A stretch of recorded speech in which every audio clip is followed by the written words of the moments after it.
بسم الله الرحمن الرحيم.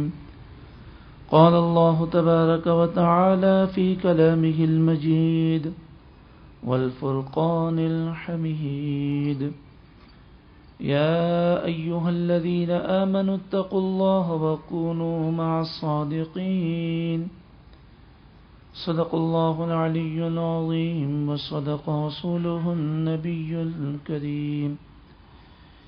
إن الله وملائكته يصلون على النبي يا أيها الذين آمنوا صلوا عليه وسلموا تسليما.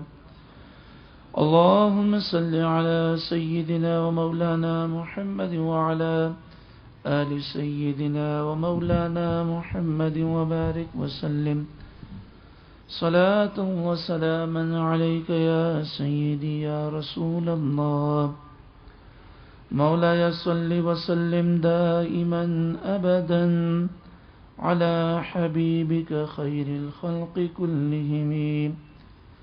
هو الحبيب الذي ترجى شفاعته لكل هول من الأهوال مقتحم.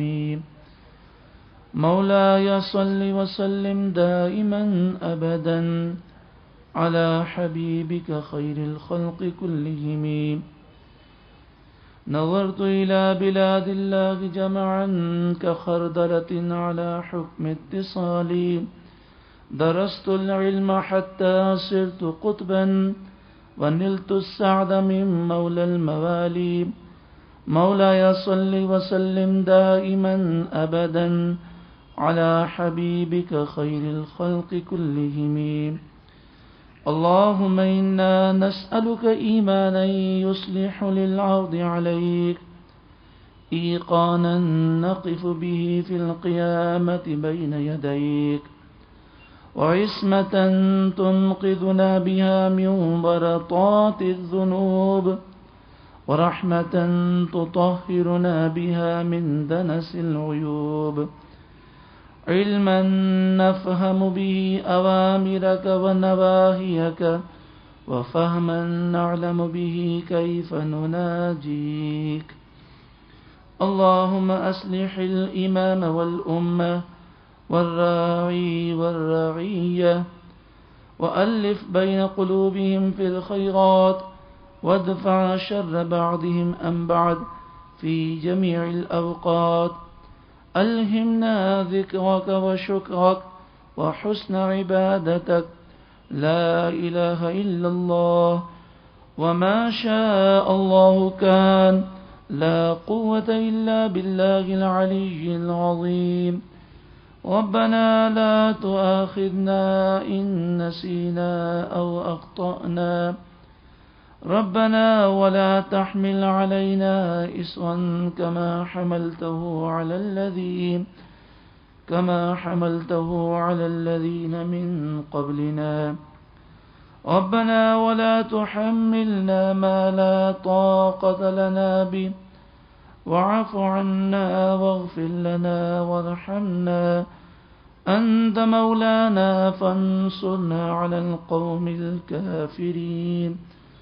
سبحان ربك رب العزة عما يصفون، وسلام على المرسلين، والحمد لله رب العالمين.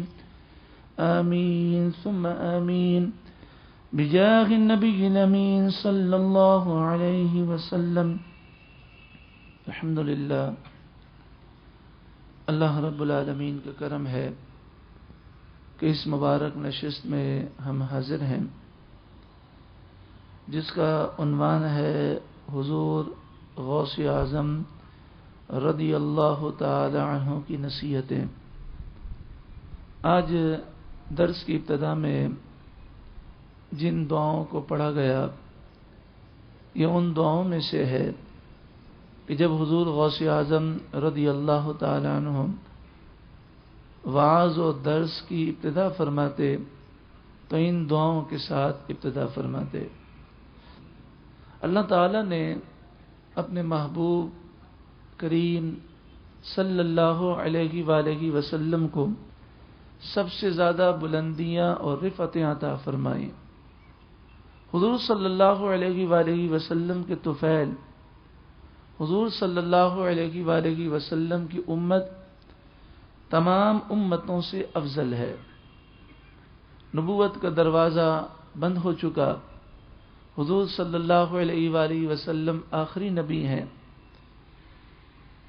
تشریعی، غیر تشریعی، ذلی، بروزی، مستقل، غیر مستقل، کسی قسم کا کوئی نیا نبی حضور صلی اللہ علیہ وآلہ وسلم کے بعد نہیں آ سکتا۔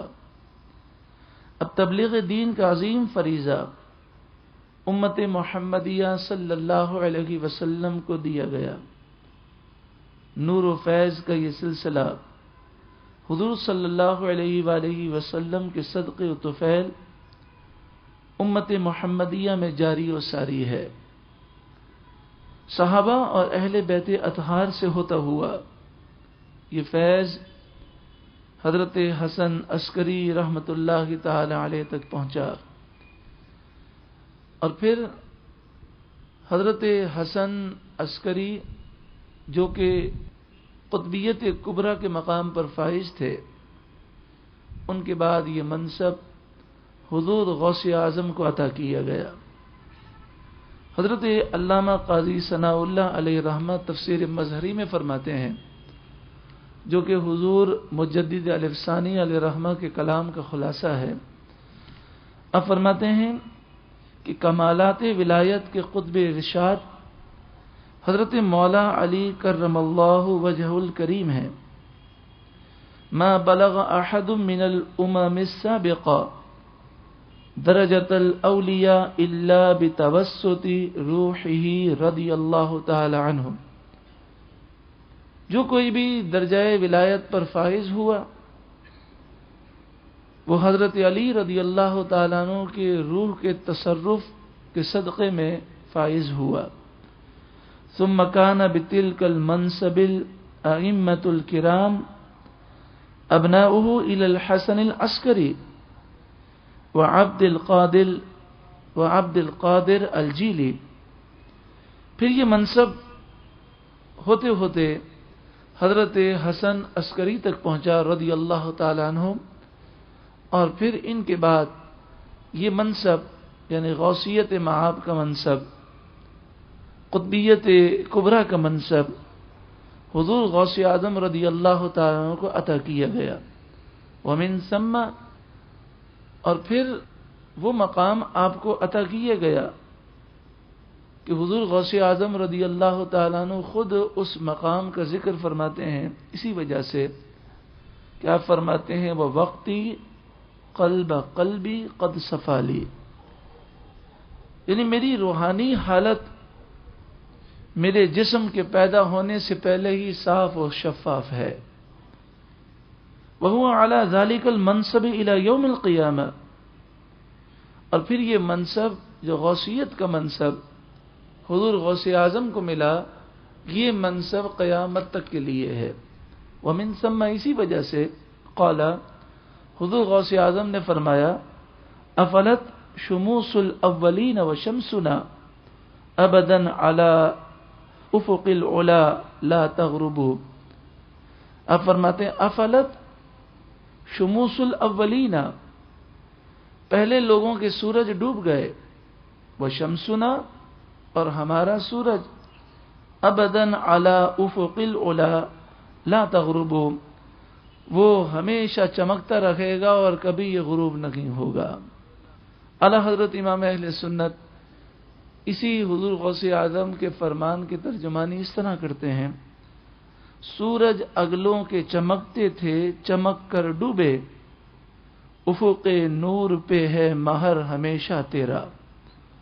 سیدنا غوث اعظم کا یہ بھی ارشاد ہے وَكُلُّ بِلَادِ اللَّهِ مُلْكِ حَقِيقَةً وَأَقْطَابُهَا مِن تَحْتِ حُكْمِ وَطَاعَتِهِ،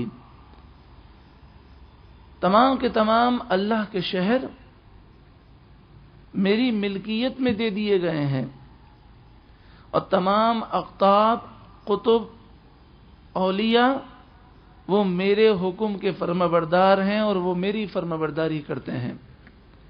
حضور غوث اعظم رضی اللہ تعالیٰ عنہ کا اسم گرامی عبد القادر ہے اور آپ کی کنیت ابو محمد ہے اور لقب محی الدین، غوث الثقلین، غوث الاعظم، پیران پیر، محبوب سبحانی، شہنشاہ بغداد، یہ آپ کے القاب ہیں۔ اس کے علاوہ بھی بے شمار القابات ہیں۔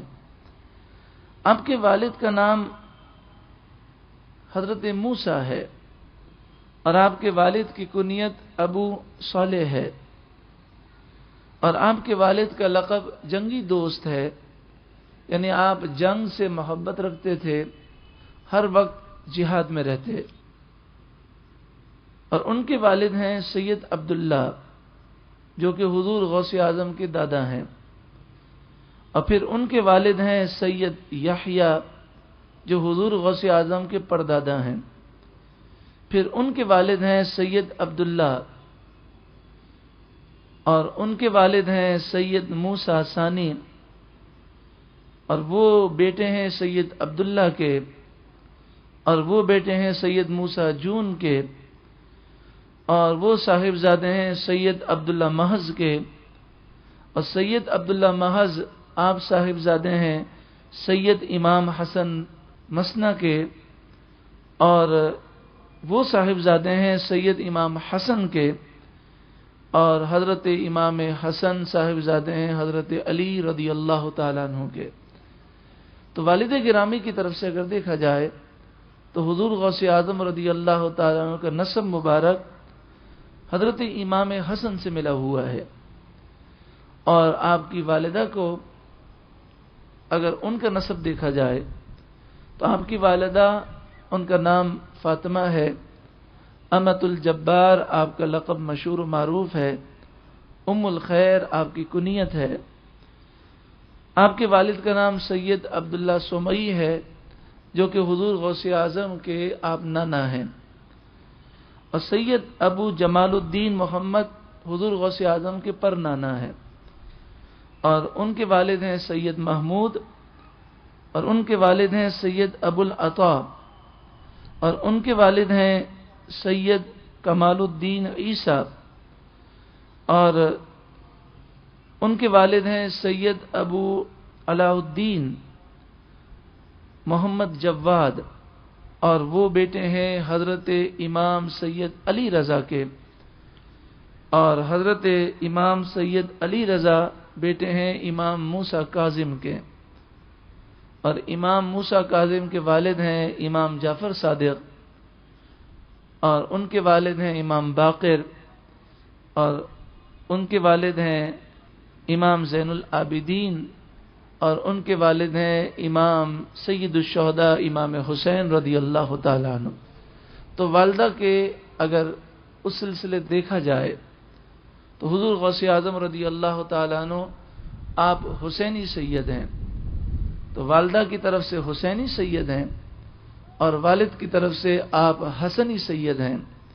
اس طرح آپ کا لقب ہے نجیب الطرفین، شریف الطرفین۔ آپ کے والد، آپ کی والدہ، آپ کے نانا اور آپ کی پھوپھی، یہ وہ شخصیات ہیں کہ جن کی ولایت کی بڑی شہرت تھی، اور اللہ تبارک و تعالی نے ان سے کئی کرامتوں کا ظہور فرمایا۔ حضور غوث اعظم رضی اللہ تعالیٰ عنہ پر حضور نبی کریم صلی اللہ علیہ وآلہ وسلم کی کیا خاص نگاہ ہے، سبحان اللہ، کہ حضرت شیخ عبد القادر بن محی الدین اربلی قادری اب اپنی کتاب تفریح الخاطر صفحہ نمبر 12 پر لکھتے ہیں کہ حضور غوث اعظم رضی اللہ تعالیٰ عنہ کے والد حضرت سید ابو صالح موسیٰ علیہ الرحمہ آپ بیان کرتے ہیں کہ جس رات حضور غوث اعظم رضی اللہ تعالیٰ عنہ کی ولادت ہوئی تو وہ کہتے ہیں کہ میں نے خواب میں دیکھا کہ حضور سید عالم جناب احمد مجتبی محمد مصطفیٰ صلی اللہ علیہ وسلم، صحابہ کرام اور ائمہ اطہار اور مشائخ اولیاء کے ساتھ آپ ان کے گھر پر تشریف لائے اور پھر حضور غوث اعظم رضی اللہ تعالیٰ عنہ کے والد کو یہ بشارت عطا فرمائی، یا ولدی یا ابا صالح، اے میرے بیٹے، اے ابو صالح، اعطاک اللہ ابنا، اللہ نے تجھے ایک ایسا بیٹا دیا ہے، وہو ولدی، کہ وہ میرا بیٹا ہے، وہ محبوبی، اور وہ میرا محبوب ہے۔ یعنی حضور غوث اعظم کی ولادت ہوئی اور ولادت کے ساتھ ہی آپ کی محبوبیت کا اعلان کر دیا گیا۔ محبوبی و محبوب اللہ، یہ میرا بھی محبوب ہے اور اللہ کا بھی محبوب ہے۔ وَسَيَكُونُ لَهُ شَانٌ فِي الْأَوْلِيَاءِ وَالْأَقْطَابِ كَشَانِ بَيْنَ الْأَنْبِيَاءِ وَالرُّسُلِ، جس طرح اللہ تعالی نے مجھے تمام نبیوں اور رسولوں سے افضل پیدا کیا، اسی طرح تمہارے بیٹے کو اللہ تعالی نے تمام اولیاء کا سردار مقرر فرمایا۔ یعنی گویا کہ ابھی تو آنکھ کھلی ہے اور حضور غوث اعظم پیدا ہوئے ہیں، آپ کی محبوبیت کی سند دے دی گئی۔ حضور غوث اعظم رضی اللہ تعالیٰ عنہ کے الحمدللہ ہم واقعات سنتے ہیں اور انشاءاللہ عز و جل سنتے رہیں گے۔ یہ واقعات ایسے ہیں کہ جتنی دفعہ سنیں اس میں تازگی ہے، روحانیت ہے، نورانیت ہے۔ حضور غوث اعظم رضی اللہ تعالیٰ عنہ آپ پیدائش کے ساتھ ہی مقام قطبیت پر فائز تھے، لیکن اس کے باوجود آپ دیکھیں حضور غوث اعظم رضی اللہ تعالیٰ عنہ نے علم کی طلب کے لیے سفر کیا۔ آپ خود فرماتے ہیں کہ گیلان اور گیلان کے آس پاس جتنے علماء اور مشائخ تھے ان سے حضور غوث اعظم رضی اللہ تعالیٰ عنہ نے علم حاصل کر لیا۔ اب آپ کی عمر مبارک 18 سال ہے اور آپ اپنے کھیت میں ہل چلا رہے ہیں کہ بیل جو ہے وہ رک جاتا ہے اور اللہ تعالیٰ اسے گویائی دیتا ہے اور وہ بیل یہ کہتا ہے، اے عبد القادر، تو اس کام کے لیے پیدا نہیں ہوا۔ اب فرماتے ہیں مجھ پر ایک جو کیفیت طاری ہوئی، میں وہاں سے اپنے گھر گیا اور مکان کی چھت پر جا کر بیٹھا۔ اس وقت 9 ذی الحجہ یوم عرفہ تھا۔ آپ ایران کے شہر گیلان میں ہیں اور میدان عرفات میں حاجی جمع ہیں۔ حضور غوث اعظم فرماتے ہیں اللہ نے سارے پردے ہٹا دیے اور میں حاجیوں کی دعاؤں میں شریک ہو گیا۔ میں نیچے آیا اور اپنی والدہ سے کہا کہ مجھے علم دین حاصل کرنے کے لیے مزید جانا ہے، تو آپ مجھے بغداد جانے دیں۔ حضور غوث اعظم کی اس وقت عمر 18 سال ہے اور والدہ کی عمر 78 سال ہے۔ حضور غوث اعظم رضی اللہ تعالیٰ عنہ کی والدہ یہ نہیں کہتی کہ بیٹا اس عمر میں تم مجھے چھوڑ کر جاؤ گے، تو بڑا لمبا سفر ہے، پھر میرا کیا ہوگا، میری تم سے ملاقات کیسے ہوگی۔ وہ مائیں بھی کیا مائیں تھیں، سبحان اللہ، کہ حضور غوث اعظم کی والدہ فرماتی ہیں بیٹا جاؤ، میری فکر مت کرنا اور دل لگا کر علم دین حاصل کرو، اب میری اور تمہاری ملاقات انشاءاللہ کل بروز قیامت ہوگی۔ حضور غوث اعظم رضی اللہ تعالیٰ عنہ کا یہ عمل ہمیں یہ بتاتا ہے کہ ہم غور کریں، سوچیں کہ جب آپ قطبیت کے مقام پر پیدا ہوتے ہی فائز ہیں، لیکن اس کے باوجود آپ نے علم حاصل کرنے کے لیے کتنے سفر فرمائے۔ حضور غوث اعظم رضی اللہ تعالیٰ عنہ فرماتے ہیں کہ علم دین حاصل کرنے کے لیے جب میں بغداد پہنچا تو مجھے اس راہ میں بڑی مشکلات آئیں۔ ایسا بھی ہوا کہ بغداد معلیٰ میں قحط سالی کی کیفیات ہوئیں، کئی دنوں کا فاقہ ہوتا، لوگ جو علم دین کے لیے آئے تھے وہ بغداد چھوڑ کر جانے لگے، لیکن حضور غوث اعظم رضی اللہ تعالیٰ عنہ آپ فرماتے ہیں کہ میں علم دین حاصل کرتا رہا۔ پھر اس کے بعد حضور غوث اعظم رضی اللہ تعالیٰ عنہ نے جو علم حاصل کیا، باوجود اس کے کہ حضور غوث اعظم رضی اللہ تعالیٰ عنہ غوث اعظم ہیں، قطبیت کے مقام پر فائز ہیں، لیکن ہمیں کیسی تعلیم دے رکھے ہیں کہ علم حاصل کرنے کے بعد اس کا پریکٹیکل کیا اور اپنے نفس کے اوپر کیا. جس طرح ایک ڈاکٹر بننے کے بعد سمجھانے کے لیے مثال ہے، ایک شخص ڈاکٹر بن جاتا ہے، ڈگری حاصل کر لیتا ہے، لیکن جب تک وہ پریکٹس نہ کرے اسے کوئی ماہر نہیں کہتا. تو یہ علم جو روحانی ہے اس کی اصل جو پریکٹس کرنی ہے وہ اپنے نفس کے اوپر کرنی ہے. حضور غوث اعظم رضی اللہ تعالیٰ عنہ فرماتے ہیں کہ میں 25 سال تک جنگلوں میں، ویرانوں میں مجاہدات کرتا رہا، اور آپ نے اپنی ریاضتوں اور مجاہدات کو جو بیان کیا، میں یہ پڑھنے سے پہلے عرض کر دوں کہ حضور غوث اعظم کی ریاضتیں بھی کرامتیں ہیں. اس کو ہم اپنی عقل پر تول نہیں سکتے. اگر کوئی شخص 3 دن یا 4 دن کھانا نہ کھائے تو دنیا سے چلا جاتا ہے. حضور غوث اعظم فرماتے ہیں کہ مجھے 40 دن تک آزمایا جاتا اور 40 دن تک میں ایک لقمہ بھی نہیں کھاتا تھا. تو یہ حضور غوث اعظم کی کرامت ہے. حضرت رئیس المحدثین حضرت علامہ علی قاری علیہ رحمہ اب اپنی کتاب نزہۃ الخاطر الفاتر فی مناقب سیدنا الشیخ عبد القادر الجیلانی، اپنی اس کتاب کے اندر آپ لکھتے ہیں کہ حضور غوث اعظم رضی اللہ تعالیٰ عنہ فرماتے ہیں، ایک دن آپ منبر پر جلوہ افروز ہو کر فرمانے لگے، میں 25 سال تک تن تنہا بیابانوں ویرانوں میں ریاضت کرتا رہا.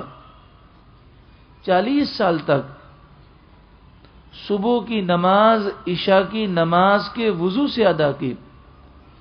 15 سال تک عشاء کی نماز کے بعد ایک پاؤں پر کھڑا ہو جاتا، صبح تک قرآن پاک مکمل کر لیتا.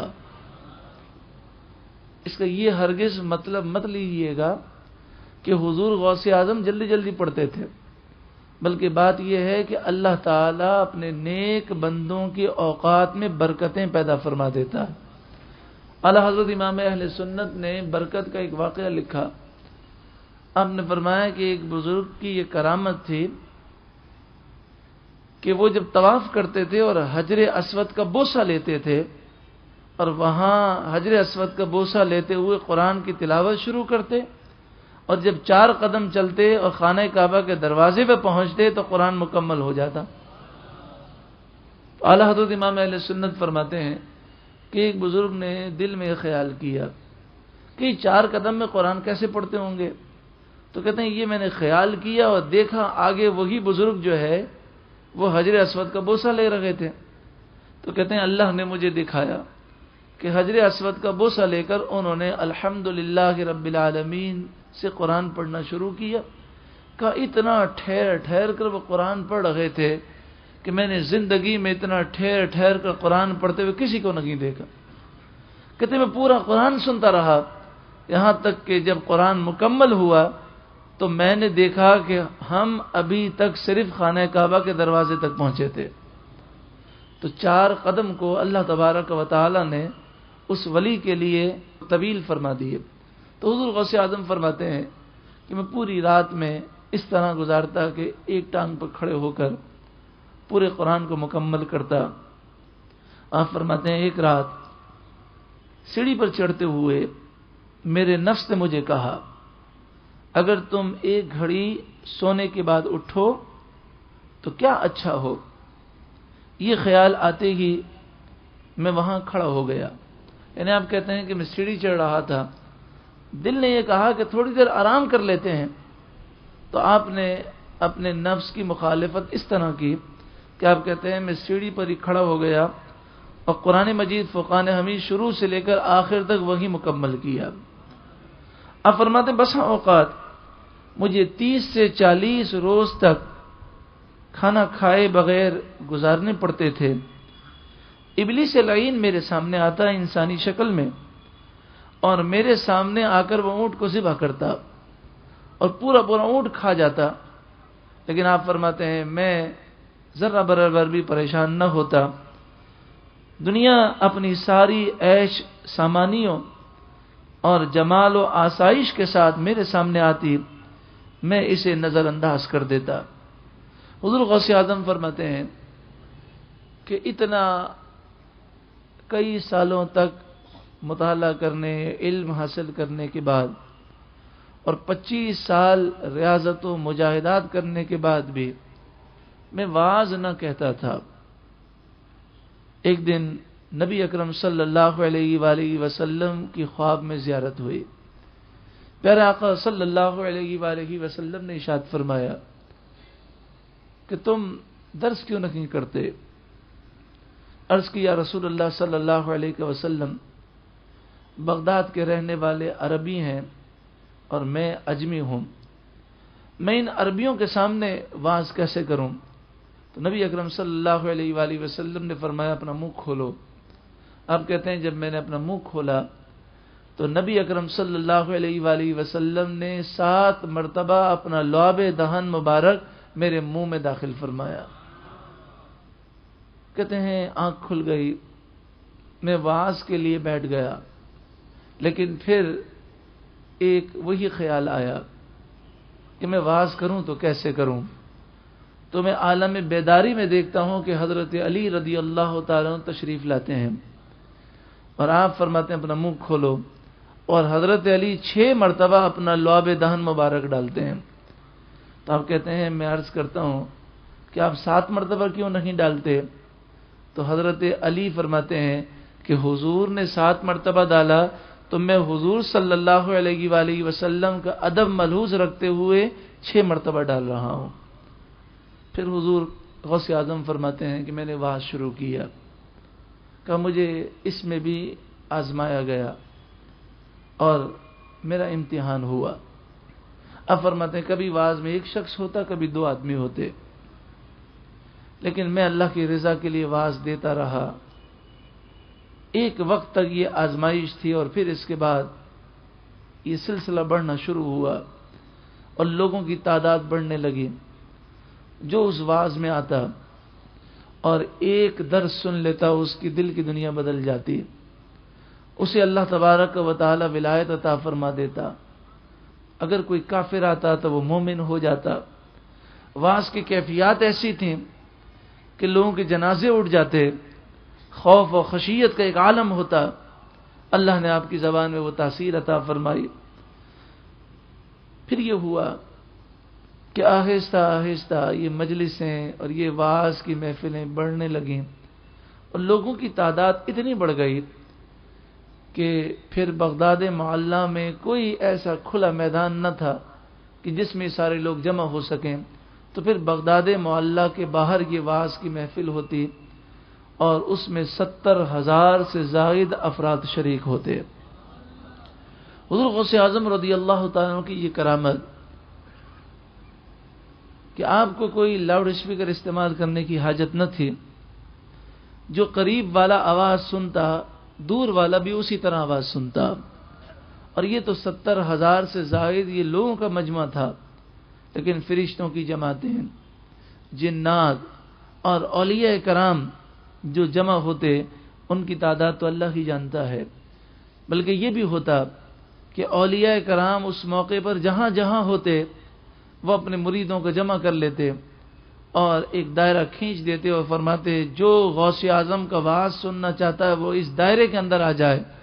جو اس دائرے میں آ جاتا وہ حضور غوث اعظم کے واعظ کو سنتا۔ پھر اس کے بعد وہ سننے والے اس واعظ کو لکھ لیتے اور لکھنے کے بعد جب وہ بغداد معلیٰ پہنچتے تو وہ تاریخ بیان کرتے تو حضور غوث اعظم کے جو مریدین تھے اور جو بغداد معلیٰ میں تھے وہ اپنے لکھے ہوئے رجسٹر نکالتے اور کہتے فلاں تاریخ کو حضور غوث اعظم نے اس طرح بیان کیا۔ جب اپنے رجسٹروں سے اس کو ملاتے تو اس میں ذرہ برابر بھی فرق نہ ہوتا۔ حضور غوث اعظم رضی اللہ تعالیٰ عنہ آپ کو اللہ تعالیٰ نے وہ علوم عطا فرمائے کہ آپ اگر واعظ فرماتے تو واعظ کا انداز ایسا ہوتا کہ ایک جملہ آپ ارشاد فرماتے، اس جملے کو اگر کوئی عام آدمی سنتا تو وہ بھی سمجھ جاتا، اگر کوئی عالم سنتا تو وہ اس میں عالمانہ نکات پاتا، اور کوئی مجتہد سنتا تو اس میں وہ اجتہاد کی باتیں پاتا، یعنی جس کا علم جتنا زیادہ ہوتا اسے حضور غوث اعظم کے کلام کی گہرائی کا علم ہوتا جاتا۔ حضور غوث اعظم رضی اللہ تعالیٰ عنہ، آپ کو اللہ تعالیٰ نے بے حد علوم پر مہارت عطا فرمائی۔ آپ روزانہ صبح سے لے کر مغرب تک 13 علوم و فنون کا درس دیا کرتے۔ تفسیر یعنی علم تفسیر، اصول تفسیر، حدیث اصول حدیث، فقہ اصول فقہ، یہ آپ فجر کی نماز سے لے کر مغرب تک مختلف طلباء کو یہ پڑھاتے اور آپ 13 علوم اور فنون میں لوگوں کو مہارت عطا فرماتے۔ یہ تو ان کے لیے محفلیں تھیں جو طلباء تھے، اور جو آپ کے وعظ کی محفلیں ہوتی ہیں وہ محفلیں 3 ہوتی ہیں۔ ایک تو منگل کی شام کو ہوتی ہے اور 2 جو فجر کی نماز کے بعد ہوتی ہیں، ایک اتوار کو فجر کی نماز کے بعد اور ایک جمعے کو فجر کی نماز کے بعد۔ جو اتوار کو فجر کی نماز کے بعد ہوتی ہے اور جو منگل کو شام کو ہوتی وہ آپ کے مدرسے میں خانقاہ شریف میں ہوتی ہے، اور جو جمعے کو فجر کی نماز کے بعد ہوتی وہ شہر سے باہر ہوتی اور جس میں دور دراز سے لوگ آتے اور اس میں تعداد جو ہے 70,000 سے زائد ہوتی ہے۔ حضور غوث اعظم رضی اللہ تعالیٰ عنہ کے دور میں ایک عظیم محدث پائے جاتے ہیں، محدث ابن جوزی۔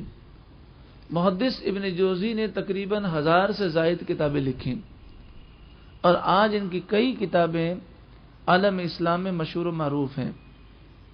محدث ابن جوزی یہ وہ شخصیت ہیں کہ جن کے دست مبارک پر تقریباً 1,00,000 کافروں نے اسلام قبول کیا۔ محدث ابن جوزی کو ابو العباس احمد بن احمد بغدادی نے کہا کہ چلیں میرے ساتھ حضور غوث اعظم کی محفل میں، اور یہ واقعہ بہجت الاسرار میں امام ابو الحسن علیہ رحمہ نے لکھا، جن کا سن وصال ہے 703 ہجری۔ محدث ابن جوزی جب اس محفل میں پہنچے تو ایک جو قاری نے قرآن کی تلاوت کی اور ایک آیت پڑھی، پھر حضور غوث اعظم رضی اللہ تعالیٰ عنہ نے اس آیت کریمہ کی تفسیر کو آپ نے شروع فرمایا۔ اس کا ایک نقطہ آپ نے بیان کیا، ایک معنی بیان کیا۔ تو محدث ابن جوزی سے ابو العباس کہتے ہیں کہ کیا آپ یہ جانتے ہیں؟ تو کہنے لگے جی ہم جانتے ہیں۔ دوسرا نقطہ بیان کیا، تیسرا بیان کیا، یہاں تک کہ 11 نکات ہو گئے۔ جب 11 نکات بیان کر دیے تو 11 نکات تک محدث ابن جوزی یہی کہتے رہے کہ یہ سارے نکات مجھے معلوم ہیں۔ پھر حضور غوث اعظم نے جب 12واں نقطہ بیان کیا تو ابو العباس کہتے ہیں میں نے پوچھا اے محدث ابن جوزی کیا یہ نقطہ تجھے معلوم ہے؟ کہ یہ معنی مجھے نہیں معلوم۔ یہاں تک کہ حضور غوث اعظم نے اسی آیت کے 40 معانی بیان کیے، اور ہر معانی میں آپ قائل کا قول بیان کرتے کہ فلاں بزرگ نے، فلاں مفسر نے اس طرح اس کا معنی کیا۔ حضرت محدث ابن جوزی حضور غوث اعظم کی وسعت علمی کو دیکھ کر بڑے حیران ہوئے۔ پھر حضور غوث اعظم نے فرمایا اب ہم قول کو چھوڑتے ہیں اور حال کی طرف رجوع کرتے ہیں، اور آپ نے پڑھا لا الہ الا اللہ محمد الرسول اللہ۔ یہ 2 جملے، قول کو چھوڑتے ہیں، حال کی طرف رجوع کرتے ہیں، اور کلمہ طیبہ، یہ کہنا تھا کہ پورے مجمع پر ایک کیفیت طاری ہو گئی اور لوگ جو ہے تڑپنے لگے خوف خدا سے، یہاں تک کہ محدث ابن جوزی بھی حال ہو گئے اور آپ اس قدر تڑپے کہ آپ نے اپنا گریبان چاک کر دیا۔ حضور غوث اعظم رضی اللہ تعالیٰ عنہ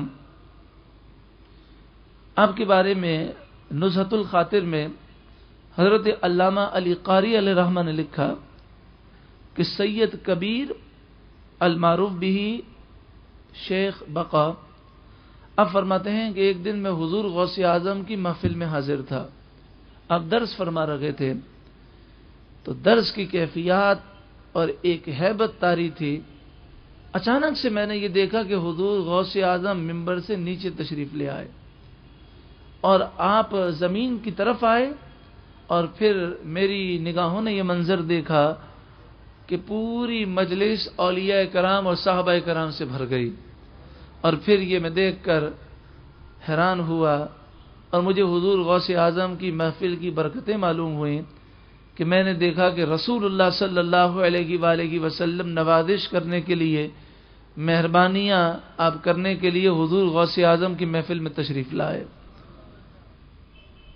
ایک مرتبہ کا واقعہ ہے، اس واقعے کو آپ اس سوچ کے ساتھ سنیے گا کہ حضور غوث اعظم رضی اللہ تعالیٰ عنہ کی محفل میں آنے والا محروم نہیں ہوتا تھا، اور یہ تو حضور غوث اعظم کی کرامت ہے کہ حضور غوث اعظم کی باتوں کو سننے والے نہ اس دور میں محروم ہوئے نہ اس دور میں انشاءاللہ محروم ہوں گے، کیونکہ حضور غوث اعظم آج بھی غوث اعظم ہیں اور غوثیت مآب کا منصب آپ ہی کے پاس ہے، اور آپ فرماتے ہیں کہ جو یہ کہہ دے کہ میں غوث اعظم کا مرید ہوں تو میں اسے اپنی مریدی میں لے لیتا ہوں، اور اس کے سر پر میرا ہاتھ ہوتا ہے، اور جس کے سر پر غوث اعظم کا ہاتھ ہو اس کی تو دنیا بھی سنور جائے گی اور انشاءاللہ آخرت بھی سنور جائے گی۔ تو حضور غوث اعظم رضی اللہ تعالیٰ عنہ کی محفل میں کوئی محروم نہیں جاتا تھا، یہاں تک کہ اگر کسی کو اونگ آ جاتی تو اس پر بھی کرم ہو جاتا۔ ایک مرتبہ حضور غوث اعظم رضی اللہ تعالیٰ عنہ آواز فرما رہے تھے کہ اچانک سے آپ نے جو کلام کو روک دیا اور ممبر سے نیچے تشریف لائے، اور ایک شخص جو کہ اونگ رہا تھا، جسے اونگ آ گئی تھی، آپ اس کے سامنے ہاتھ باندھ کے کھڑے ہو گئے اور کافی دیر تک ادب کے ساتھ کھڑے رہے، اور پھر اس کے بعد دوبارہ آپ ممبر پر تشریف لائے اور آپ نے اپنے درس کو جاری فرمایا۔ بعد میں آپ نے اس کا جواب یہ ارشاد فرمایا کہ یہ خواب میں حضور کی زیارت کر رہا تھا اور ہم بیداری میں زیارت کر رہے تھے۔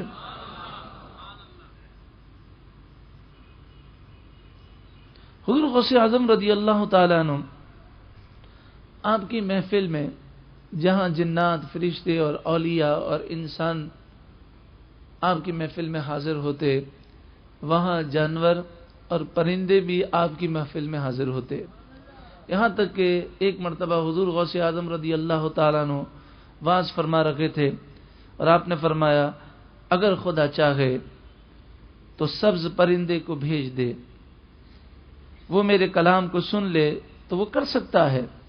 ابھی یہ آپ کا کلام پورا نہ ہوا تھا، یہاں تک کہ ایک خوبصورت سبز پرندہ آیا اور آپ کی آستین مبارک میں داخل ہوا، پھر وہاں سے باہر نہ نکلا۔ حضور غوث اعظم رضی اللہ تعالیٰ عنہ کی زبان میں جو تاثیر ہے اس کی وجہ بالکل ظاہر ہے۔ حدیث پاک میں من کان للہ فکان اللہ لہ، جو اللہ کا ہو جاتا ہے اللہ اس کا ہو جاتا ہے۔ پھر زبان تو اس ولی کی ہوتی ہے، لیکن اس کی زبان پر اللہ کا کلام جاری ہوتا ہے، اللہ کی قدرت ظاہر ہوتی ہے۔ حضور غوث اعظم رضی اللہ تعالیٰ عنہ آپ کے کلام میں کتنی تاثیر ہے۔ حضرت علامہ علی قاری علیہ رحمہ نزہۃ الخاطر میں فرماتے ہیں کہ ابو عبداللہ سید سیف الدین عبد الوہاب، یہ عبد الوہاب حضور غوث اعظم کے صاحبزادے ہیں۔ آپ دنیا کے کئی ممالک سے علم حاصل کر کے غوث پاک کی خدمت میں حاضر ہوئے اور عرض کرنے لگے کہ ایک دن مجھے بھی وعظ کی اجازت دیجیے، تو حضور غوث اعظم نے ایک دن اجازت دی اور حضور غوث اعظم خود بھی موجود تھے۔ حضرت عبد الوہاب علیہ رحمہ نے بڑے علمی نکات بیان کیے، لیکن آپ فرماتے ہیں مجمع پر کچھ بھی اثر نہ ہوا، یہاں تک کہ مجمع کہنے لگا کہ یا غوث اعظم آپ ہمیں وعظ سنائیں، تو کہتے ہیں میں نیچے آ گیا اور حضور غوث اعظم جلوہ افروز ہوئے۔ جیسا کہ آپ جانتے ہوں گے کہ حضور غوث اعظم کا انداز جو وعظ کا تھا وہ یہ تھا کہ آپ وعظ کی ابتدا، درس کی ابتدا دعا سے فرماتے اور پھر بغیر کسی تمہید کے آپ وعظ شروع فرماتے، قرآن کی کسی آیت سے یا کسی حدیث کو پڑھ کر یا کوئی واقعہ بیان کر کے۔ تو حضرت عبد الوہاب کہتے ہیں کہ غوث اعظم آپ جلوہ افروز ہوئے اور آپ نے فرمایا کل میں روزے سے تھا تو فلاں نے میرے لیے انڈے تیار کیے اور ایک برتن میں رکھے. ایک بلی آئی اور اس نے برتن توڑ دیے. بس یہ سننا تھا کہ پورا مجمع رونے لگا اور خوف خدا سے کانپنے لگا. لوگ اپنے گناہوں سے توبہ کرنے لگے. کیفیت طاری ہوئی. تو آپ کے صاحبزادے نے بعد میں عرض کی, ابا جان, میں نے تو بڑے علمی نکات بیان کیے, لیکن آپ نے تو ایک جو گھر کی بات بتائی اس میں اتنی رقت اور اتنا سوز اور اتنا اثر. تو آپ نے فرمایا کہ بیٹا, جب میں ممبر پہ بیٹھتا ہوں تو اللہ میرے دل پر تجلی فرماتا ہے اور اپنے فضل میں اضافہ فرماتا ہے, اور مجھ پر جو انوار و تجلیات آتی ہیں انہیں بیان کرتا جاتا ہوں. مجھے پروردگار کی قسم, جب تک مجھے کہا نہ جائے میں بات نہیں کرتا. اور پھر حکم ہوتا ہے, اے عبد القادر, ہم نے تجھے گفتگو کا حق دیا ہے, تم بات سناؤ میں سنوں گا. تو جب ایسے اہتمام کے ساتھ حضور غوث اعظم جب واز کی ابتدا کریں تو اس کا کیا ہی اثر ہوگا. تو آئیے ہم حضور غوث اعظم کی چند نصیحتیں سماعت فرمائیں. حضور غوث اعظم رضی اللہ تعالیٰ عنہ, آپ کے واعظ کا مواعظ کا مجموعہ ہے الفتح الربانی. اس میں تاریخ بھی لکھی ہوتی ہے کہ فلاں تاریخ کو حضور غوث اعظم نے یہ واعظ فرمایا. مثلا 3 شوال المکرم بروز اتوار فجر کی نماز کے بعد خانقاہ شریف میں مدرسے مبارکہ میں بغداد معلی میں 545 ہجری میں حضور غوث اعظم نے ارشاد فرمایا, وَأَصْلِحُوا قُلُوبَكُمْ. یہ بات یاد رکھیں کہ حضور غوث اعظم اپنے مواعظ میں سب سے زیادہ زور دیتے تھے کہ اے لوگوں, تم اپنے دل کی اصلاح کرو. اکثر آپ کے مواعظ میں یہ بات بار بار ہے کہ دل کی طرف توجہ دو. وَأَصْلِحُوا قُلُوبَكُمْ, اے لوگوں تم اپنے دل کو درست کرو. فَإِنَّهَا إِذَا صَلُحَتْ صَلُحَ لَكُمْ سَائِرُ أَحْوَالِكُمْ. اگر دل درست ہو جائے گا تو سارے کام درست ہو جائیں گے. قال النبی صلی اللہ علیہ وسلم, نبی صلی اللہ علیہ وآلہ وسلم نے ارشاد فرمایا, وَلِهَذَا قال النبی صلی اللہ علیہ وسلم, اسی لیے حضور نے فرمایا, فی ابن آدم مضغہ, آدم کے بیٹے یعنی آدمی کے جسم میں ایک لوتھڑا ہے. اذا صلحت صلح لها سائر جسده, جب وہ لوتھڑا صحیح ہو جاتا ہے تو پورا جسم صحیح ہو جاتا ہے. وَإِذَا فَسَدَتْ فَسَدَ لَهَا سَائِرُ جَسَدِهِ, اور جب وہ بگڑ جاتا ہے تو پورا جسم بگڑ جاتا ہے. الا وہی القلب, سن لو وہ دل ہے. صلاح القلب بالتقوى والتوکل علی اللہ عز وجل, دل کی صفائی کیسے ہو اور دل درست کیسے ہو؟ تو فرمایا دل درست ہوتا ہے تقوی سے, اللہ پر بھروسہ کرنے سے. والتوحید لہ, اور توحید سے. والاخلاص فی الاعمال, اور ہر عمل میں اخلاص ہونے سے. وفسادہ بعدم ذالک, اور یہ چیزیں نہ ہوں تو دل خراب ہو جاتا ہے. یعنی تقوی نہ ہو, توکل نہ ہو, ایمان نہ ہو, توحید نہ ہو, اخلاص نہ ہو تو پھر دل خراب ہو جاتا ہے. القلب طائر فی قفص الدنیا, دل ایک پرندہ ہے جو بدن کے پنجرے میں ہے. کدرۃ فی حقہ, دل ایک موتی ہے جو ڈبے میں ہے. کمال فی خزانہ, دل ایک مال کی طرح ہے جو تجوری میں ہے, الماری میں ہے.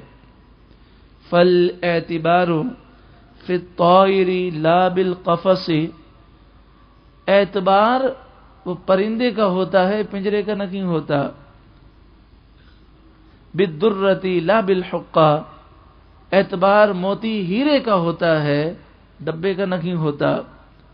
بالمال لا بالخزانہ، اعتبار مال کا ہوتا ہے، تجوری اور الماری کا نہیں ہوتا۔ کتنی پیاری نصیحتیں حضور غوث اعظم کی۔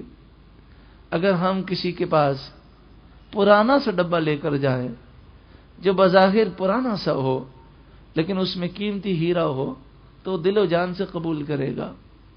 تو اصل جو اعتبار ہے وہ اس ہیرے کا ہے۔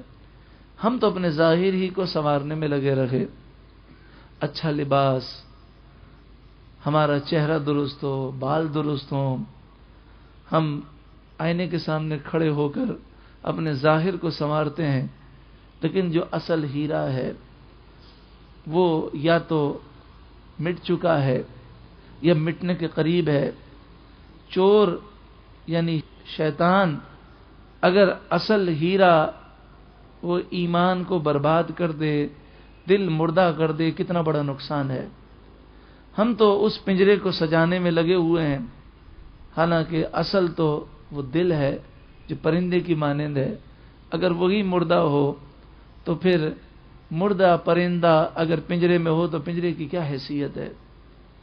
پھر آپ حضور غوث اعظم دعا فرماتے ہیں، اللہم اشغل جوارحنا بطاعتک، اے اللہ ہمارے جسم کا اعضاء کو تیری عبادت میں لگا دے، وقلوبنا بمعرفتک، اے اللہ ہمارے دلوں کو تیری معرفت عطا فرما، واشغلنا طول حیاتنا فی لیلنا ونہارنا، اے اللہ اسی طرح ساری زندگی ہم اسی طرح نور میں بسر کریں، وَأَلْحِقْنَا بِالَّذِينَ تَقَدَّمُوا مِنَ الصَّالِحِينَ، اور جو ہم سے پہلے نیک لوگ گزر گئے انہی کے نقش قدم پر ہمیں چلنے کی توفیق عطا فرما، ان سے ہمیں ملا دے، وَارْزُقْنَا كَمَا رَزَقْتَهُمْ، جس طرح تو نے انہیں عطا کیا ہمیں بھی نعمتیں اور برکتیں عطا فرما، وَكُلَّنَا كَمَا كُنْتَ لَهُمْ آمین، اے اللہ جیسا کہ تو ان کا ہو گیا ہمارا بھی ہو جا۔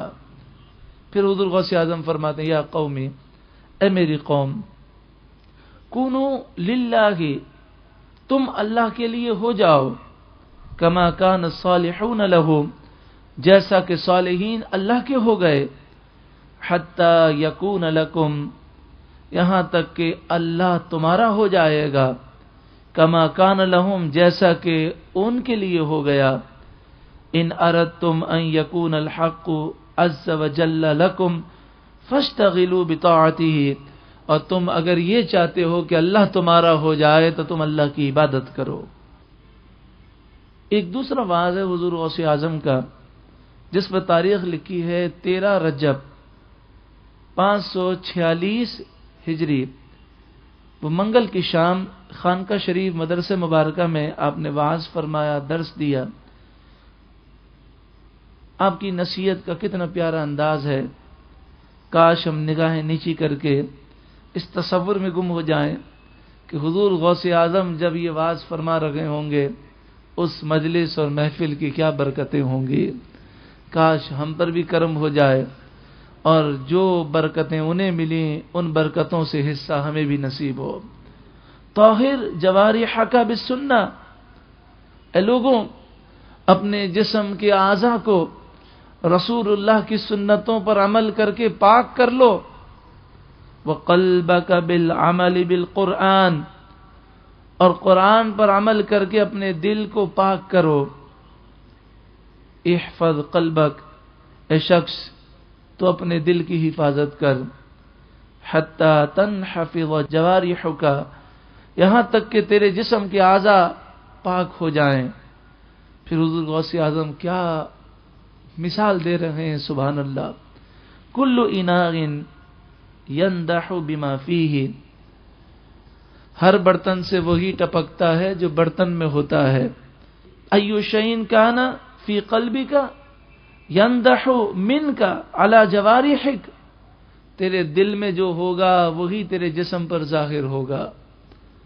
دل میں اگر تکبر ہوگا، دل سخت ہوگا، ظالم ہوگا، دل میں بے حیائی ہوگی دل میں دنیا کی ہرس، لالچ، ہوس ہوگی، دل میں مال کی محبت ہوگی، تو پھر جسم کے اعضاء گناہوں کی طرف تو ضرور جائیں گے۔ کن عاقلا، عقل مند بن جا۔ ما ھذا عمل من یؤمن بالموت، جو موت پر یقین رکھتا ہو، کیا اس کا یہ عمل ہوتا ہے؟ وَيُوقِنُ بِهِ، ما ھذا عمل من يرتقب لقاء اللہ، جو اس بات کا یقین رکھتا ہے کہ اللہ سے ملاقات کرنی ہے، کیا اس کا اس طرح عمل ہوتا ہے؟ کیا اس کی زندگی ایسے ہوتی ہے؟ وَيَخَافُ مِن مُحَاسَبَتِهِ وَمُنَاقَشَتِهِ، اور وہ شخص جو حساب کتاب سے ڈرتا ہو، کیا وہ اس طرح گناہوں بھری زندگی گزارتا ہے؟ القلب صحیح ممتلئ توحیدا وتوکلا، جس کا دل صحیح ہوتا ہے اس دل میں توحید ہوتی ہے، ایمان ہوتا ہے، توکل ہوتا ہے، وہ یقیناً اور یقین ہوتا ہے، وہ توفیقاً اور توفیق ہوتی ہے، وہ علماً و ایماناً، علم ہوتا ہے اور ایمان ہوتا ہے۔ کیا ہی پیاری نصیحتیں ہیں۔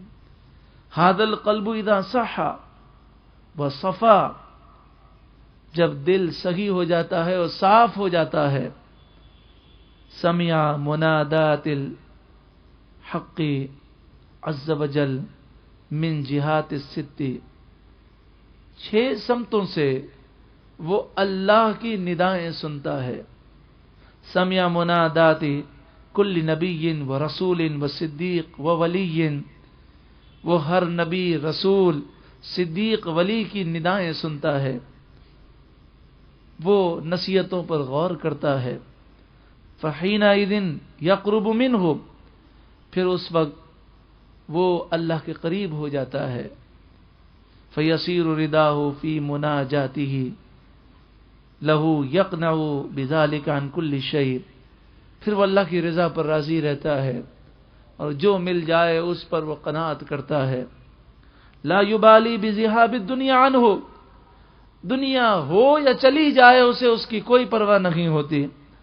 لا یبالی بالجوع والعطش والعری وکسر الاعراض، پھر بھوک، پیاس، لباس کا نہ ہونا، عزت ملے یا ذلت ملے، اسے اس کی کوئی پرواہ نہیں ہوتی، وہ ہر وقت اللہ کی یاد میں گم ہوتا ہے۔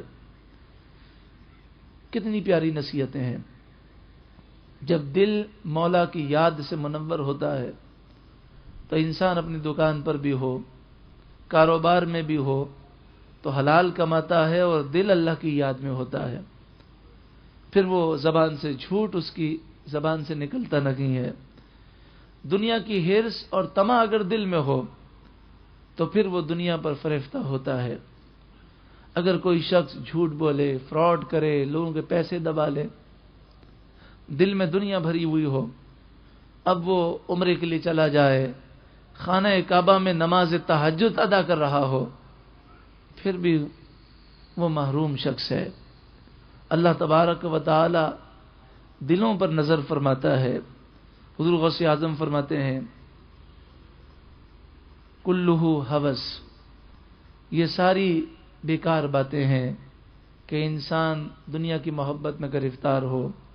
لا ينظر اللہ عز وجل الیہ، حضور غوث اعظم نے اس کلام سے پہلے ان لوگوں کا ذکر کیا کہ جو بظاہر نیک اعمال کرتے ہیں لیکن دل میں اللہ کی محبت نہیں ہوتی، دنیا کی محبت، ظلم، تکبر، حسد، کینہ، بغض، عداوت، یہ ساری مصیبتیں بھری ہوتی ہیں۔ تو آپ فرماتے ہیں لا ينظر اللہ عز وجل الیہ، اللہ تبارک و تعالی ایسے شخص کی طرف نظر نہیں فرماتا۔ ھذا الامر لا یجیء باعمال الجسد، یہ جسم کے اعمال سے کام نہیں چلے گا۔ نبینا محمد صلی اللہ علیہ وسلم کان یقول الزہد ہا ہنا، التقوی ہا ہنا، الاخلاص ہا ہنا، ویشیر الی صدرہ، نبی اکرم صلی اللہ علیہ وآلہ وسلم نے اپنے سینے مبارک کی طرف اشارہ کر کے سمجھایا کہ تقوی، اخلاص اور دنیا سے بے رغبتی تو دل کے اندر ہوتی ہے۔ حضور غوث اعظم رضی اللہ تعالیٰ عنہ نے سب سے زیادہ زور دل کی اصلاح پر دیا، اور دل کی اصلاح کے لیے ہمیں یہ پائپ لائنیں صحیح کرنی ہوں گی۔ یہ آنکھ جو دیکھتی ہے اس کا دل پر اثر ہے، کان جو سنتا ہے اس کا دل پر اثر ہے، زبان جو بولتی ہے اس کا دل پر اثر ہے۔ اگر یہ لائنیں درست ہوں گی اور اخلاص، تقوی مل جائے گا تو دل کو طہارت نصیب ہوگی۔ حضور غوث اعظم رضی اللہ تعالیٰ عنہ قضاء و قدر پر بہت زیادہ زور دیتے ہیں، یعنی آپ فرماتے ہیں کہ بندہ اللہ کی تقدیر پر راضی رہے۔ آپ ارشاد فرماتے ہیں الاعتراض علی الحق عز وجل عند نزول الاقدار موت الدین۔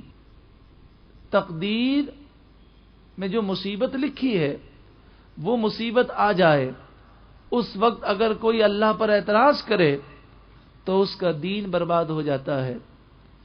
موت التوحید، موت التوکل والاخلاص والیقین والروح، اس کا اخلاص جاتا رہتا ہے، توکل، یقین، توحید جاتی رہتی ہے اور اس کی روح مردہ ہو جاتی ہے۔ حضور غوث اعظم رضی اللہ تعالیٰ عنہ نے جیسا کہا ویسا عمل کر کے بھی دکھایا۔ آپ کو اطلاع دی گئی کہ آپ کے بیٹے کا انتقال ہو گیا، آپ وعظ فرما رہے تھے، آپ نے کہا مولا میں تیری رضا پر راضی ہوں، اور کسی سے کہا کہ جا کر تجہیز و تکفین کر لو، جب جنازہ تیار ہو جائے تو یہاں لے آنا۔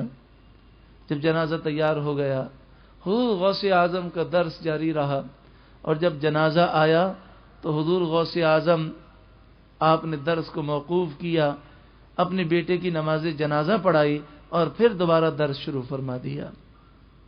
تو حضور غوث اعظم رضی اللہ تعالیٰ عنہ ایک درس دے رہے ہیں کہ بیٹا یا بیٹی، اولاد اللہ نے ہمیں دی، یہ اس کی نعمت ہے۔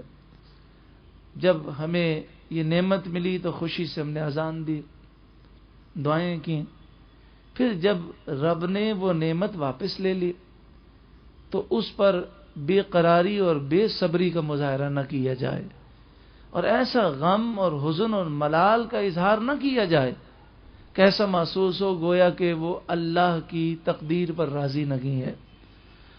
آئیے پھر حضور غوث اعظم کی اس نصیحت کو سماعت کریں۔ آپ فرماتے ہیں الاعتراض علی الحق عند نزول الاقدار موت الدین۔ جب تقدیر کا فیصلہ نازل ہو تو اس وقت رب پر اعتراض کرنا، جو اس تقدیر کو تسلیم نہ کرنا، یہ دین کی موت ہے۔ اور حضور غوث اعظم ایک موقع پر یہ بھی فرماتے ہیں کہ راحتیں اور کامل راحتیں اللہ کی رضا پر راضی رہنے پر ہیں۔ پھر آپ ایک بڑا اہم، یوں تو ہر جو درس اہم ہے، آپ فرماتے ہیں اعتقاد المتبعین لکتاب اللہ عز وجل و سنت رسولہ۔ جو اللہ کی کتاب اور رسول اللہ کی سنت پر عمل کرنے والے ہیں، ان کا یہ اعتقاد ہے، ان کا یہ عقیدہ ہے، اور یہ عقیدہ عقائد ضروریہ میں سے ہے۔ یہ ہر مسلمان پر یہ عقیدہ لازم ہے۔ ان السیف لا یقطع بطبعی بل اللہ عز وجل یقطع به۔ تلوار کاٹنے کی صلاحیت نہیں رکھتی، حقیقت میں کاٹنے والا اللہ ہے، تلوار ایک ذریعہ ہے، ایک سبب ہے۔ وَإِنَّ النَّارَ لَا تُحْرِقُ بِطَبْعِهَا بَلِ اللَّهُ عَزَّ وَجَلَّ الْمُحْرِقُ بِهَا۔ آگ جلا نہیں سکتی، اصل جلانے والا تو اللہ ہے، آگ تو ایک سبب ہے۔ لا يشبع بطبعه وإن الطعام لا يشبع بطبعه بل اللہ عز وجل یشبع به۔ کھانا وہ خود بھوک نہیں مٹا سکتا، اللہ تعالیٰ بھوک مٹانے والا ہے، کھانا تو ایک سبب ہے۔ وَإِنَّ الْمَاءَ لَا يُرْوِي بِطَبْعِهِ بل اللہ عز وجل المروی بہ، پانی وہ خود پیاس نہیں بجھاتا بلکہ اصل میں پیاس بجھانے والا اللہ ہے، پانی کو تو اللہ نے سبب بنایا۔ وہکذا جمیع الاسباب علی اختلاف اجناسها، تمام کے تمام اسباب اور اس کی تمام جنسیں اللہ عز وجل المتصرف فیہا وبہا وہی آلۃ بین یدیہ یفعل بہا ما یشاء۔ حقیقت یہ ہے کہ سب کچھ کرنے والا اللہ تعالی ہے، اس سبب میں اللہ تاثیر پیدا کر دیتا ہے۔ اس سے مراد یہ ہے کہ اگر اللہ نہ چاہے تو انسان ایک گلاس کیا ساتوں سمندر کے برابر وہ پانی بھی پی لے تب بھی اس کی پیاس نہ بجھے، جیسا کہ حدیث پاک میں ہے کہ بے نمازی جب مرنے لگے گا تو اسے اتنی پیاس لگے گی کہ اگر ساتوں سمندر کے برابر پانی پلا دیا جائے تب بھی اس کی پیاس نہ بجھے۔ تو جب آپ یہ فرماتے ہیں کہ حقیقی طور پر سب کچھ کرنے والا اللہ تعالی ہے اور یہ جتنی چیزیں ہیں یہ تو سبب ہیں، تو پھر فَلِمَا تَرْجِعُونَ إِلَيْهِ فِي جَمِيعِ أُمُورِكُمْ، تمام معاملات میں پھر تم اللہ کی طرف رجوع کیوں نہیں لاتے؟ وَتَتْرُكُونَ حَوَائِجَكُمْ، اور تم اپنی ضروریات کو اللہ کے سپرد کیوں نہیں کرتے؟ کتنی پیاری نصیحت ہے۔ آج دیکھیں اگر کسی کا بچہ بیمار ہو جائے تو وہ سب سے پہلے سبب کی طرف بھاگتا ہے، حالانکہ سب سے پہلے کیا ہونا چاہیے؟ سب سے پہلے اسے چاہیے کہ وہ اللہ کی طرف رجوع کرے، 2 رکعت نفل نماز حاجت پڑھ لے یا دعا مانگ لے یا دل ہی دل میں دعا مانگ لے کہ اے اللہ میرا بیٹا بیمار ہے تو اسے شفا عطا فرما۔ اس کے بعد وہ سبب کی طرف جائے تو اللہ تعالیٰ اس سبب پہ تاثیر پیدا فرما دے گا۔ گاڑی پنکچر ہو جائے تو ہم فوراً آگے پیچھے نگاہ دہراتے ہیں، ارے وہ رہا پنکچر والا۔ لیکن اگر جیسے ہی کوئی حادثہ ہو، چاہے معمولی پریشانی ہو یا بڑی پریشانی ہو، فوراً ہم دل ہی دل میں اللہ کی طرف رجوع لائیں اور کہیں مالک و مولا تو کرم فرما دے اور میری مشکل آسان فرما دے۔ اس کے بعد ہم سبب کی طرف جائیں تو اللہ کی مدد شامل حال ہوگی، تو اللہ تعالیٰ اس سبب میں بھی تاثیر پیدا فرما دے گا۔ لیکن یہ ایک ایسا مسئلہ ہے کہ جس کی طرف انسان توجہ نہیں دیتا۔ حقیقت تو یہی ہے کہ ڈاکٹر شفا نہیں دے سکتا، اللہ تعالیٰ اس کے ہاتھ میں شفا پیدا فرماتا ہے۔ دوائی شفا نہیں دیتی، اللہ تعالیٰ اس میں شفا پیدا فرماتا ہے۔ تو اس لیے اگر ہم یہ اپنا معمول بنا لیں گے تو انشاءاللہ عز و جل ہمیں بے شمار برکتیں ملیں گی اور انشاءاللہ عز و جل ہماری ساری مشکلات آسان ہوں گی۔ حضور غوث اعظم رضی اللہ تعالیٰ عنہ آگے ارشاد فرماتے ہیں اطیعوہ، تم اللہ کی اطاعت کرو، فإنہ یعز من اطاعہ، جو اللہ کی اطاعت کرتا ہے اللہ اسے عزت دیتا ہے، لا تعصوہ، اور اللہ کی تم نافرمانی نہ کرو، فإنہ یذل من عصاہ، کیونکہ جو اللہ کی نافرمانی کرتا ہے اللہ اسے ذلیل کر دیتا ہے۔ النصر والخذلان بیدہ، مدد دینا اور ذلیل کرنا یہ رب کے دست قدرت میں ہے۔ یعز بالنصر من یشاء، جسے چاہتا ہے وہ مدد دے کر عزت دیتا ہے، ویذل بالخذلان من یشاء، اور جسے چاہتا ہے وہ ذلیل و رسوا فرما دیتا ہے۔ حضور غوث اعظم رضی اللہ تعالیٰ عنہ کن نصیحتوں سے ہمیں آج اپنی زندگی کو بدلنا ہے، اور اسی نصیحت کو پھر ہم دہراتے ہیں کہ آپ نے فرمایا فَلِمَا تَرْجِعُونَ إِلَيْهِ فِي جَمِيعِ أُمُورِكُمْ، اسباب کا انکار نہیں ہے، لیکن سب سے پہلے دل رجوع کرے رب کی طرف، پھر ڈاکٹر کی طرف انسان جائے، پھر گولی کی طرف جائے، پھر دوائی کی طرف جائے، پھر دنیاوی ظاہری اسباب کو اختیار کرے۔ حضور غوث اعظم رضی اللہ تعالیٰ عنہ کی نصیحتوں کو ہم نے سماعت کیا، اور آپ کی یہ نصیحتیں جو جگہ جگہ ہیں کہ آپ یہ فرماتے ہیں الفتح الربانی میں، اگر آپ حضور غوث اعظم کے مواعظ کو پڑھیں تو یہ جملہ بار بار اس مفہوم کا جملہ ملتا ہے کہ دنیا کی زندگی بے حد مختصر ہے، آخرت کی تیاری کی فکر کر، اللہ نے جو نعمتیں دی ہیں اس کی قدر کر۔ اللہ تبارک و تعالی نے جسے اولاد کی نعمت عطا فرمائی، اسے چاہیے کہ وہ اولاد کی نعمت کی قدر کرے۔ اگر ہمارا بچہ عالم بن جائے یا ہماری بچی عالمہ بن جائے تو یقیناً یہ ہمارے لیے بہت بڑی سعادت ہے کہ اس کی برکت سے انشاءاللہ عز و جل ہماری دنیا بھی سنور جائے گی اور آخرت بھی سنور جائے گی، ہمارے لیے بہت بڑا ثواب جاریہ ہوگا۔ اللہ تبارک و تعالیٰ کی بارگاہ میں دعا کریں کہ اللہ تعالیٰ حضور غوث اعظم رضی اللہ تعالیٰ عنہ کے صدقے میں ہم سب پر خصوصی کرم فرمائے، اور حضور غوث اعظم رضی اللہ تعالیٰ عنہ کے صدقے میں اللہ تعالیٰ ہماری اولاد کو عالم اور عالمہ بنائے، بعمل بنائے، ہمارے لیے ثواب جاریہ بنائے۔ اللہم اشغل جوارحنا بطاعتک وقلوبنا بمعرفتک واشغلنا طول حیاتنا فی لیلنا ونہارنا والحقنا بالذین تقدموا من الصالحین وارزقنا ما رزقتهم وکلنا کما کنت لهم آمین ثم آمین بجاہ النبی الامین صلی اللہ علیہ وسلم۔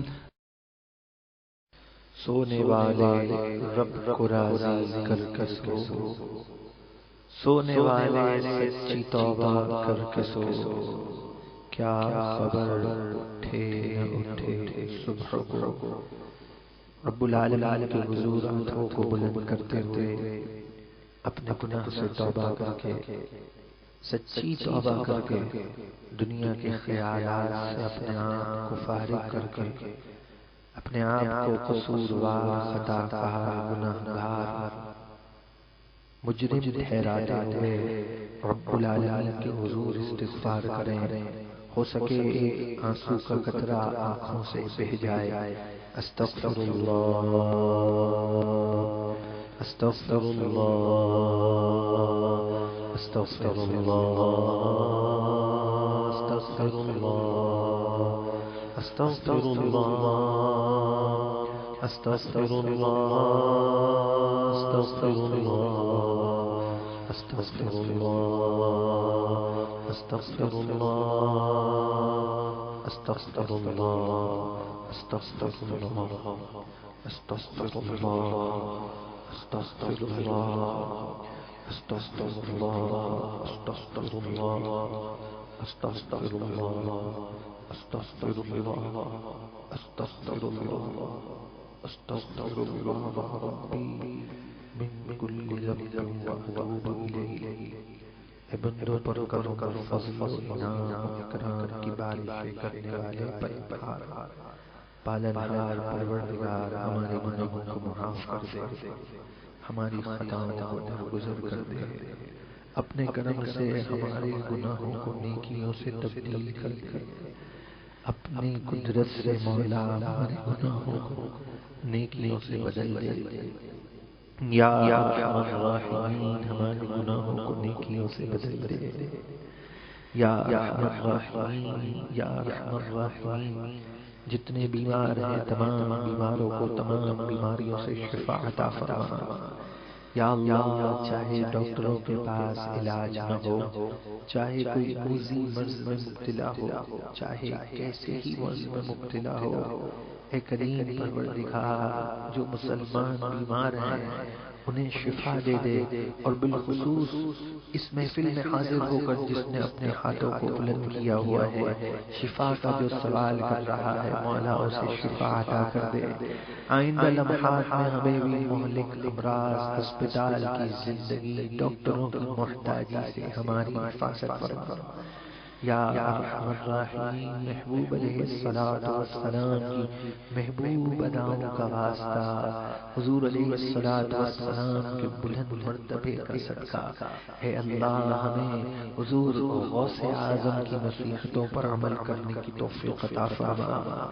یا اللہ اس دل سے دنیا کا خیال، دنیا کی محبت اور دنیا میں رہ کر دنیا ہی کی فکر، ان تمام چیزوں سے ہمیں آزادی عطا فرما۔ یا اللہ حضور غوث اعظم رضی اللہ تعالی عنہ کے ارشادات کے نور کی کرنیں ہمارے سینوں میں روشنی کو داخل کریں، ہمارے دل کی دنیا بدل جائے، دل کی سختی دور ہو جائے، ہمارے دل کا علاج ہو جائے۔ اے کریم یہ دل تیری یاد سے معمور ہو جائے، تیرے محبوب علیہ الصلوۃ والسلام کی یاد کا مدینہ بن جائے، حضور غوث اعظم کے رنگ کا وہ پردہ اس پہ ڈال دے کہ دل کی سختی کو دور کر کے اے کریم پروردگار ہمیں عبادت کی لذت، ذوق اور شوق عطا فرما۔ یا اللہ یہ محفل برائے غیبی امداد ہے، اس کا نام غیبی امداد تیرے کرم سے رکھ دیا ہے، امیدیں تجھ سے وابستہ ہے، مالک تو ہی جھولیوں کو بھرتا ہے، غموں کو خوشیوں سے بدلتا ہے، ذلتوں کو عروج سے تبدیل کرتا ہے۔ اے بندوں کی لاج رکھنے والے، اے بندوں کو ٹھوکر سے بچانے والے، اے گمراہی سے بچانے والے پروردگار ہم سب کے ایمانوں کی حفاظت فرما، ہمیں ٹھوکر لگنے سے بچا، ہر نقصان سے بچا، امن و سلامتی عطا فرما، رفعت اور بلندی عطا فرما، اپنی پسند کی وہ عادتیں مولا جو تجھے پسند ہے، وہ عادتیں عطا فرما جو تیرے مقبول ولیوں کی عادتیں ہوتی ہیں۔ اے کریم یہ غیبی امداد کی محفل ہے، اس محفل کی برکت سے ہماری بری عادتوں کو اچھی عادتوں سے بدل دے۔ واہدنی لأحسن الاخلاق لا يهدي لأحسنها الا انت واصرف عني سيئها لا يصرف عني سيئها الا انت۔ اے مالک ہمارے اخلاق کو بہتر کر دے، تیرے سوا کوئی نہیں جو بہتر اخلاق کی ہدایت عطا فرمائے، برے اخلاق سے ہمیں دور کر دے۔ اللہم ارزقنا حسن الادب معك من جمیع الاحوال۔ حضور غوث اعظم کی یہ دعا ہمارے حق میں قبول فرما لے کہ اے اللہ تیرے ساتھ ہر احوال میں ہمیں ادب نصیب فرما دے۔ یا اللہ حضور غوث اعظم واعظ سے پہلے، واعظ کے بعد، واعظ کے درمیان جتنی دعائیں مانگتے تھے، جو خیر کا سوال کرتے تھے، جن شر سے پناہ مانگتے تھے، حضور غوث اعظم کے اٹھے ہوئے ہاتھوں کی لاج رکھ لے اور غوث اعظم کی دعائیں ہمارے حق میں قبول و منظور فرما لے۔ یا ارحم الراحمین محبوب علیہ الصلوۃ والسلام کی عزتوں کا صدقہ جن بچیوں کے رشتے نہیں ہوئے ان کے نیک اور صالح رشتے عطا فرما، والدین کی آنکھوں کو ٹھنڈکے عطا فرما۔ یا اللہ سیدہ فاطمہ الزہرا علی المرتضی رضی اللہ عنہما کا صدقہ والدین کی آنکھوں کو ٹھنڈکے عطا فرما، جن کے رشتے ہو گئے انہیں گھروں میں سکون اور چین اطمینان عطا فرما۔ یا حی قیوم جن کے یہاں اولاد نہیں یا جن کی اولاد تھی اور بچپن ہی میں وہ وصال ہو گیا، اے حی قیوم اے رحمت عطا فرمانے والے، پہلے سے بڑھ کر دینے والے، حضور غوث اعظم عالم شاہ بخاری علیہ رحمہ کے صدقے سے امام موسیٰ کاظم کا سچا غلام عطا فرما دے۔ یا ارحم الراحمین محبوب علیہ الصلوۃ والسلام کی عزتوں، رفعتوں، بلندیوں کا صدقہ ہے اللہ جو سفر پہ روانہ ہو چکے ان کے سفر میں آسانی، خیر اور برکتیں عطا فرما۔ یا اللہ ہر ایک کو دونوں جہاں کی عزتیں عطا فرما۔ یا اللہ مدینہ پاک، مکہ المکرمہ اور بغداد شریف کا ہم سب کو بار بار مبارک سفر عطا فرما۔ یا ارحم الراحمین یا حی قیوم آئندہ آنے والے لمحات میں ہمارے لیے خیر کر دے، یا اللہ یا رحمان یا رحیم۔ یہ مرکز نور والدین مصطفیٰ ہے، اس عظیم نام اور عظیم نسبتوں کا واسطہ اے کریم مقروضوں کو بار قرض سے نجات عطا فرما، قادری فقیروں کی ہر میدان میں لاج رکھ لے، نور حمزہ کی نوکری میں حضور غوث اعظم کی غلامی میں ہمیشہ کے لیے ہمیں قبولیت کی سند عطا فرما۔ جو نور حمزہ میں بچے زیر تعلیم ہیں ان پر جو اساتذہ انتظامیہ محبت کرنے والے ہر ایک کو سیدنا حمزہ غوث اعظم کے فیوض اور برکات سے مالا مال فرما، یا ارحم الراحمین یا ارحم الراحمین یا ارحم الراحمین۔ اگر اس محفل میں کوئی دکھ کا مارا اولاد کے غم میں کہ اس کی اولاد نافرمان ہو تو اسے اس غم سے نجات عطا فرما، اولاد کی حقیقی خوشیاں عطا فرما۔ اے مالک تو نے اولاد دی ہے تو اسے عالمہ بنانے کی ہمیں توفیق و ہمت عطا فرما، اولاد کو سعادت مند بنا، دنیا کی دیکھا دیکھی، دنیا کی گندگی، دنیا کی ہوس، لالچ، تمام تباہی بربادی سے ہمیں بچا کر نور کا وہ راستہ عطا فرما جو تو نے اپنے پیاروں کو اولیاء کو راستہ عطا کیا ہے۔ اے کریم حضور غوث اعظم کے ارشادات کے اثر کا واسطہ ہماری دعاؤں میں اثر عطا فرما، ہماری زبان میں اثر عطا فرما۔ اے اللہ ہمیں با اثر و با کردار بعمل بنا دے۔ اے کریم پروردگار اس محفل میں اگر کسی بے روزگار نے ہاتھوں کو بلند کیا ہو تو اے مالک اسے اچھا روزگار عطا کر، اس محفل کی برکت سے ہر ایک کو عثمان غنی کے خزانے سے مالا مال کر دے۔ جن کا ذاتی مکان نہیں مولا انہیں ذاتی مکان کشادہ اور جنت کے محل بھی عطا فرما۔ یا اللہ اس سلسلے میں جس کی جو مشکل ہے اس کی مشکل کو آسان فرما، اس محفل کو قبولیت کا درجہ عطا فرما، جتنے شامل ہیں ہر ایک کو محبوبیت کا درجہ عطا فرما۔ یا ارحم الراحمین جتنے قرآن پاک پڑھے، درود پاک، وظائف، اوراد، میسج کے ذریعے کسی سے کہا، ٹوکن پہ تحریر کیا، اپنے دل میں ارادہ لے کے بیٹھے ہیں، مولا تمام کو اپنے کرم سے اپنے فضل سے قبولیت کا درجہ عطا فرما۔ حضور غوث اعظم کی تلاوت اور قرآن کی تفسیر کے واسطے سے اوراد و وظائف کو قبول فرما۔ اس کا ثواب حضور نور علیہ الصلوۃ والسلام کی بارگاہ میں پہنچا۔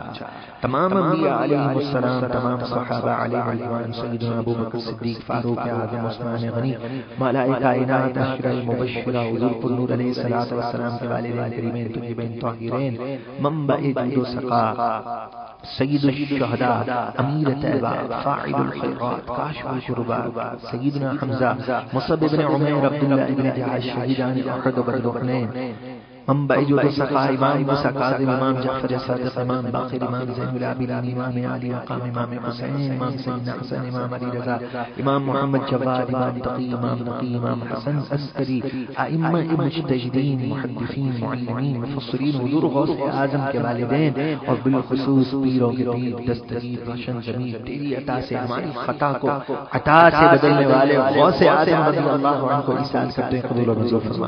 خواجہ خواجہ خواجہ نواز محمد شاہ دولہ سرکار، قطب عالم شاہ بخاری، داتا علی حجویری، شاہ ابو المعانی، فاضل شاہ جیلانی، جن جن کے مزارات پر حاضری ہوئی، سخی عبدالوہاب شاہ جیلانی، عالم شاہ بخاری، غائب شاہ بابا، نوری شاہ بابا اور تمام کاملین کو ایصال کرتے ہیں، قبول فرما۔ شیخ عبدالحق سید اعلی حضرت حضور مفتی اعظم حجت الاسلام علامہ شاہ احمد نورانی، مفتی وقار الدین، محدث اعظم پاکستان، قطب مدینہ، قاری مصلح الدین، شہدائے نشتر پاک، مؤمنین مؤمنات، مسلمین مسلمات اور بالخصوص کریم جو پہلے اس محفل میں ہمارے ساتھ شامل ہوتے تھے اور آج دنیا سے رخصت ہوئے، جو ختم قادریہ شریف میں یادگار رمضان دنیا میں مولا بالخصوص ان تمام کو اور درود پاک اور قرآن پاک کے ٹوکن پر جن کے نام تحریر کیے ان تمام کو اور انتقال و تمام کو ایصال کرتے ہیں، قبول و منظور فرما۔ یا ارحم الراحمین یا ارحم الراحمین. اس کا سوال جن بھائیوں نے خصوصاً جو بیمار ہیں اور دعا کے لیے کہا، جو پہلے محفل میں آتے تھے، مولا انہیں شفا عطا فرما. جب دم واپسی ہو یا اللہ لب بولا